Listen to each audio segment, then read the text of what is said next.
It was the kind of evening the land saves for special occasions, sky rinsed clean after a brief noon shower, sun sliding down in ribbons over the hayfield, the smell of cut grass sweet enough to quiet a room.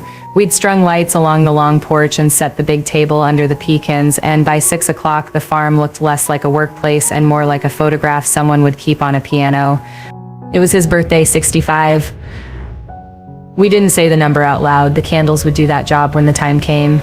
Harlan wore his best shirt, the one with the pearl snaps and the cuffs that still held a crease, and he moved through his people like he always does, slow and certain, eyes meeting eyes, hand on a shoulder here, a word in the right ear there. He's older than me by 26 years, but I have never seen anyone more alive than he is at sunset in his own yard. "Ready?" he asked me low, the way he asks the heifers before they shift pens. As I'll ever be, I said, balancing a tray of deviled eggs I set overfilled because I always overfill them. "Your mother says I set trying to butter the whole county." "My mother is trying to pretend she didn't sneak one off your tray," he said, and I laughed despite the tiny knot I'd been carrying all afternoon.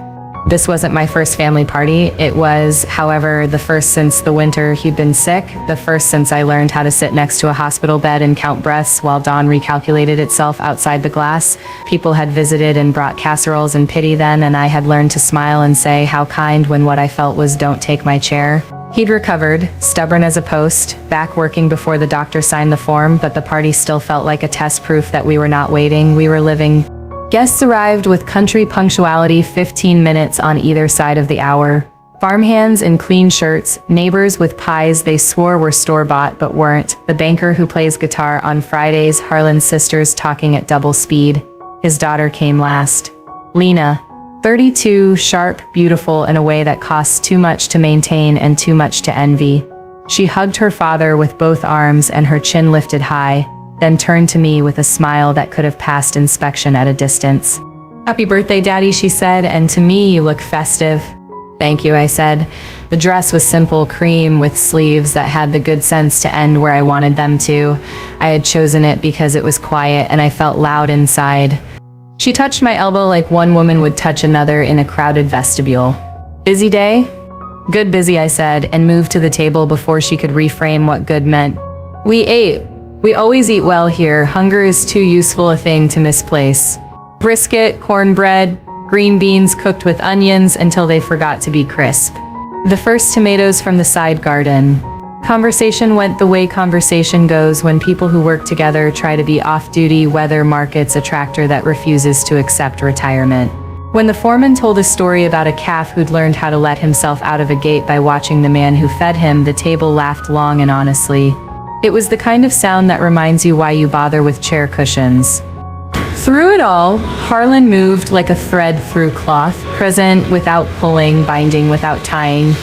He sat beside me when he could, stood when someone needed him, made a speech of exactly one sentence when pressed, grateful for every breath, and all of you standing here while I take it.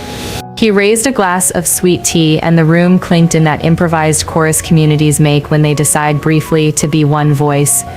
It should have been perfect.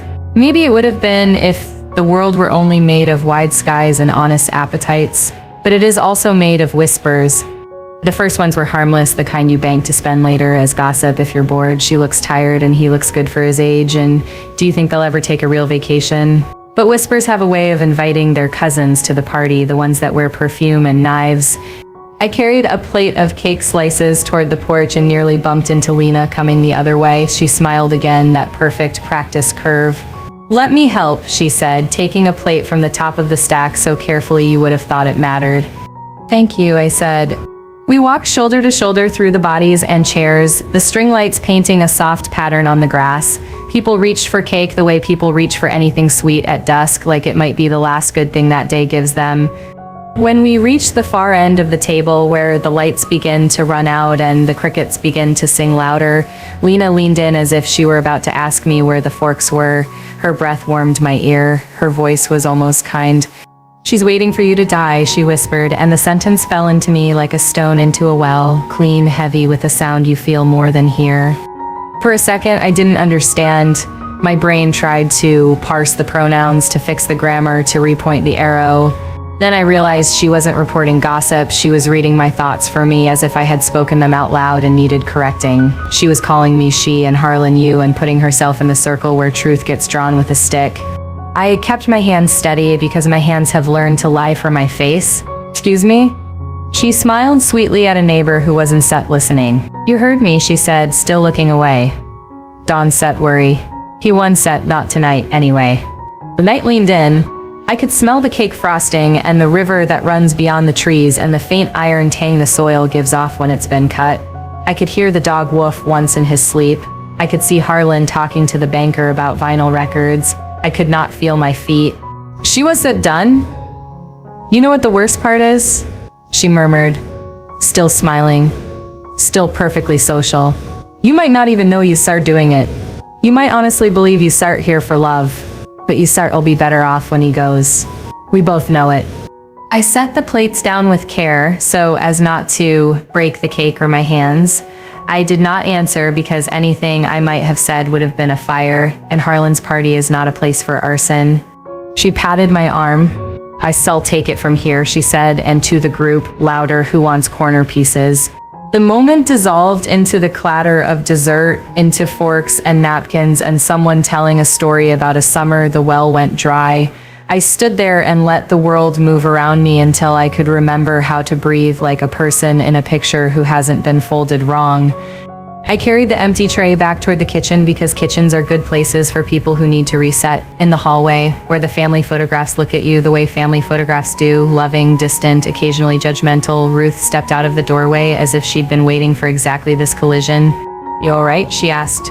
She didn't say dear or any other soft word that people use when they want time to sound nicer than it is. She just asked a hard question gently. I'm fine, I said, and heard Harlan's chuckle in my mouth because I had borrowed his answer without asking. She studied my face. Mothers can see what other people can set. The trick is whether they tell you. She didn't set push. She simply handed me a linen towel and said, we set her out of small forks. Top drawer left. I opened the drawer. Forks waited in a neat army. I couldn't tell whether the sting in my eyes was from humiliation or gratitude. Back outside, the party kept being a party. The guitar man found a picking pattern that sounded like a river you want to sit beside. Fireflies started their appointments. Harlan found me with that way he has of locating the thing he cares about in a crowd. You disappeared, he said. I went to get forks, I said, and held up the towel as if it could prove anything but my need for something to hold. He frowned in that barely there way that means he has noticed more than you wanted him to. Walk with me, he said, and did not wait for me to refuse. We moved to the edge of the lawn where the pecan leaves make their own weather. From here you can see the fields like a quilt someone made out of earnings and mistakes. The lights behind us pushed our shadows ahead like scouts. Tell me, he said. Tell you what? I asked, which is a sentence people say right before they tell the truth. What sets in your shoulders, he said. They sets are up around your ears. I exhaled and they came down one notch. Your daughter is unhappy. She is always 15 when she is unhappy, he said, and the accuracy of it almost made me laugh. She thinks I'm waiting. The words were small and ugly, and I spoke them like something I had to spit out before it poisoned anything else. He went very still. He didn't ask what I was waiting for. He is a man who knows that some words have only one ending. She said it like a kindness, I added, and that was the part that broke me a little, how cruelty can put on a soft voice and pretend to be a nurse. He looked back toward the party, toward Lena, laughing with her friends, toward Ruth, talking to the crew, toward the cake being cut into fewer and fewer QURTERS. When he looked at me again, the blue in his eyes had sharpened to something you don't see unless you work the land, steel you earn from weather. I said, I'm sorry, he said. You shouldn't have to carry that sentence. It sets heavy, I said. I know, he said, and put a hand on the back of my neck the way you do when you're recentering the person who keeps you standing. I can take some of it. You don't have to. I want to, he said. I've been wanting to for a while. Before I could ask what he meant, Ruth Sett's voice rose over the lawn the way bells used to, candles. People gathered without being told how. Someone dimmed the porch lights. The cake appeared on the table with 65 little fires doing their best to be stars. The guitar man found the first chord of the song everybody knows and nobody likes, and we sang it badly on purpose because singing it well feels like pride. Harlan let them finish the chorus, then raised a palm. Before I make a selfish wish, he said, I want to give something away. Heads tipped in that way crowds do when they suddenly care about what's happening. He looked at me and the knot in my chest untied itself, or maybe turned into something else entirely. He took my hand and guided me toward the table with the cake. Lena watched, still smiling, her eyes narrowed just enough to make room for calculation. The little flames wobbled in the small wind. The dog sneezed. This is a birthday, he said, looking at the faces that have known him long enough to remember when his hair didn't have anything to say about snow. But I sat tired of counting years. I sat rather count what lasts. Tonight I want to give my wife a gift that will outlive parties. He reached into his jacket pocket and pulled out a small flat box. It wasn't the kind that holds jewelry unless the jewelry comes with paperwork. The room made that little sound rooms make when they realize they might be about to see a private thing in public. I felt the world narrow to his hands. He opened the box. Inside lay a ring I had never seen and papers I had never touched and a key I knew by feel as much as sight, the old bronze color of the locks on the northern gate. He lifted the ring, a thin band with 3 stones in a row, not flashy, just true. This was my grandmother's, he said, and slid it onto my right hand where I could see how it caught the candlelight like it had been saving up for this night. She wore it when she planted pecans that wouldn't bear until long after she had grandchildren. She said the best gifts ask you to stay. He handed me the key and the papers. The top page was a survey map with inked lines like veins. The next page said words even my shaking eyes could read, deed of gift. To the woman who saved me, he said, voice steady as rain. I'm giving the North Orchard rows 5 through 13, the young trees we planted last winter. They'll take years to yield like they should. I'd like to be here for every one of those years. And if anyone is wondering whether she's waiting for me to die, I'd like you to know we've planned something more demanding. We're gonna live long enough to taste what we planted together. The crowd didn't gasp, it did something quieter and more complete. It went utterly still. Even the candles seemed to hold themselves motionless, like flame had decided to listen. Lena's smile faltered, not because it was money, I realized, but because it was time. He had given me a promise measured not in dollars but in seasons, and he had made it in front of everyone who liked to count. I felt the weight of the key in my palm. The ring caught the light again. The papers were real. His hand was warm. Happy birthday, I said, because it was somehow all that fit. Make a wish, someone said, but Harlan shook his head. Already did, he said, looking at me, and blew the candles out in a single breath. The candles smoked into the night air, a faint ribbon curling above the cake.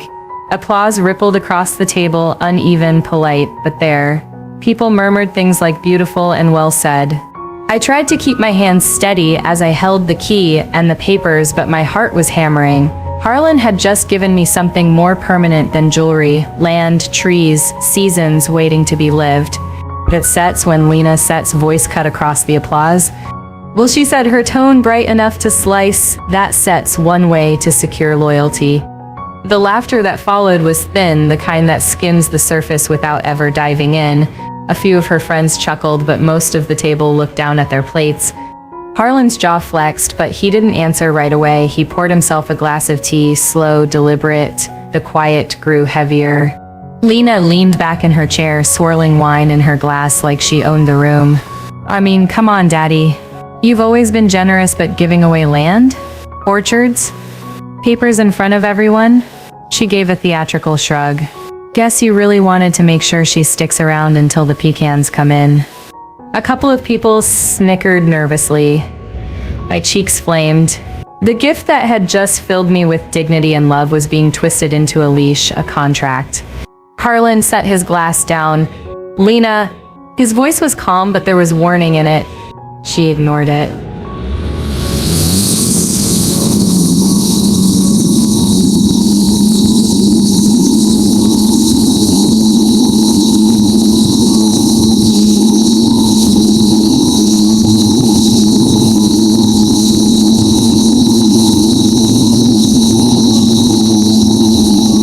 Her words drew every eye back to me. I felt stripped bare, as though my joy had been turned inside out in front of the crowd. Humiliation surged hot and heavy in my chest. I opened my mouth, but nothing came. I didn't know what to say that wouldn't sound like pleading. I set the papers on the table carefully, afraid my hands would betray the tremor in them. The silence stretched, uncomfortable waiting. I could hear my own breath and the faint chirp of crickets in the trees. Then Harlan pushed back his chair. The scrape was soft but final, the sound of a line being drawn. He stood taller somehow, his eyes on his daughter. "Enough," he said, and the table went utterly still. Lena froze, wine glass halfway to her lips. "I was only joking." "No," Harlan said, his voice carried now, not loud but deep, cutting through every whisper. "You were not joking, you were saying out loud the thing you hoped was true, and it isn't set." The humiliation that had burned in me shifted. For the first time all evening, I saw the balance of power begin to move. The yard fell so quiet I could hear the hiss of the candles still smoking on the cake. Forks froze halfway to mouths, conversations cut off mid-sentence. Even the crickets outside seemed to hush, as if the night itself leaned in to listen. Harlan stood with his hand resting lightly on the back of his chair, eyes locked on Lena. He didn't shout, he didn't need to. His voice, low and deliberate, carried further than anger ever could. "You think she's here waiting for me to die," he said. The sentence landed heavy, undeniable, and every head turned toward Lena. Her smile faltered. "I never—" "Yes, you did." Harlan cut in, steady as stone. "You have been saying it for months in whispers and looks, and tonight you decided to test whether you could say it out loud. Consider your test failed." A ripple moved through the crowd, sharp breaths drawn, chairs shifting. Lena sits, painted confidence cracked just enough to show the child still inside her, but she tried to recover with a scoff.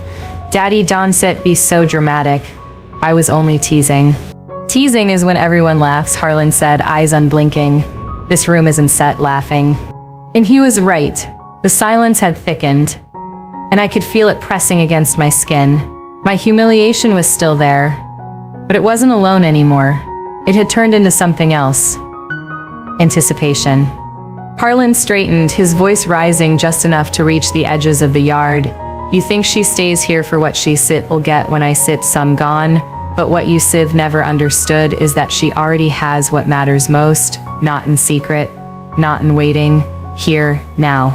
He turned toward me and the crowd followed his gaze. He reached for the papers I had set down carefully moments ago and held them up. "These aren't promises of what comes after, these are deeds signed and sealed. The orchard is hers, the key is hers, the work is hers. I didn't give her a future tonight, I gave her the present, and she's earned it." Gasps rippled across the table. Ruth Sett's hand flew to her mouth. One of his sisters whispered, "Good Lord," and the banker muttered, "It's Sett's already done?" Lena Sett's glass trembled in her hand. You mean you transferred it already?" "I mean exactly that," Harlan said, voice sharp now. "There is no waiting, no deathbed inheritance. She is not standing beside me because of what I might leave her. She is standing here because of what we Sith built together." The silence deepened into awe. The crowd wasn't just listening anymore, they were stunned.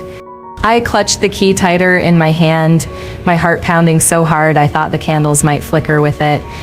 For the first time all night, Lena had no words. The silence was so thick it seemed the night itself had stopped breathing. Every eye was on Harlan as he held the papers, his voice steady but edged with steel. "I didn't wait until a will," he said. "I didn't wait until a hospital bed. I gave her land in her own name because she earned it while I was alive, while I could look her in the eye and thank her, while I could walk the rows of young trees with her and know that every pecan that falls will be proof that we planted together." He set the papers back on the table with finality, the soft thud echoing louder than any shout. "Do you want to know what she's waiting for?" Harlan's gaze cut to Lena, sharp enough to pin her where she sat. "She's waiting for dawn when she's out in the orchard before most of you even roll out of bed. She's waiting for storms to pass because she's the one who climbs the ladder to fix the shingles when I can't. She's waiting for me to stop being too stubborn to admit I wouldn't still be standing here without her." A low murmur rolled through the table, not gossip this time, but shame. The kind that comes when truth hits harder than pride. Lena's mouth opened, then closed. Her cheeks flushed deep, her hand tightening on the stem of her glass until it looked like it might break. For once she had no clever retort, no polished jab. Harlan leaned forward slightly, his eyes never leaving hers. "So the next time you whisper she sets waiting for me to die, remember this, she sets not waiting for death, she sets waiting for life. And she sets living it right now, beside me in every acre of this farm." The words landed like the crack of a gavel. Final. Undeniable. The guests shifted, uncomfortable but moved. Ruth pressed her lips together, then gave the smallest nod in my direction. Quiet acknowledgement, a signal that she too understood. The foreman cleared his throat. Couldn't have said it better, he muttered, and a few others murmured agreement. For the first time all evening, I felt taller. Not because I had spoken, I hadn't needed to, but because Harlan had planted me firmly in the soil of this family in front of everyone, roots and all. The music started up again, soft and tentative, trying to ease the tension. People went back to cake, conversation creeping in like vines after a storm. But the air was different now, heavier with respect, lighter with truth. Lena sat rigid, her smile gone, her glass untouched. She looked at me once, eyes dark, but she said nothing. Silence had become her only option. Harlan slid back into his chair beside me and rested his calloused hand over mine. "You all right?" he asked quietly. I nodded, though my throat was tight. "You didn't have to do that." "Yes," he said simply. "I did." When the last guest left and the lights strung across the porch dimmed against the night, the farm was quiet again. The smell of smoke from blown-out candles lingered in the air, mixing with the damp sweetness of the orchard just beyond the yard. I stacked plates in the kitchen, my hands still trembling from everything that had unfolded. Harlan came in behind me, loosened his collar, and leaned against the counter like a man finally done with carrying the world for a night. "You didn't need to stand up for me like that," I said, my voice soft. "Yes, I did," he answered. "You carry more than anyone sees. Tonight, I wanted them to see." I set the last plate down and turned to him, the key to the orchard still clutched in my palm. "I didn't want land or papers or a deed," I whispered. "I just wanted us." He reached for my hand, closing his rough fingers around mine, pressing the key deeper into my grip. "That is us. Land isn't dirt and trees. It's a promise. It's work we'll do together, harvests we'll see together. I gave it to you so no one could ever again say you were waiting for me to be gone. Because I'm still here. And so are you." The tears came then, but they weren't from humiliation. They were from relief, pride, and a love so steady it could outlast any whisper. Lena's words had stung. "She's waiting for you to die." For a moment, I had almost let them burrow under my skin, almost believed them myself. But Harlan's gift had changed everything. He hadn't given me a future I had to wait for. He had given me the present, alive and rooted. He had silenced the whisper, not with anger, but with truth. As we walked out onto the porch hand in hand, the orchard stretched into the darkness, rows of young trees waiting for years of care. They would take time, patience, and work, just like us. And for the first time all night, I wasn't afraid of the waiting. Because it wasn't waiting for loss, it was waiting for life, for seasons, for fruit we would taste together.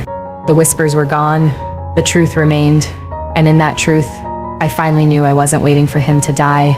I was living with him fully, every day we were given.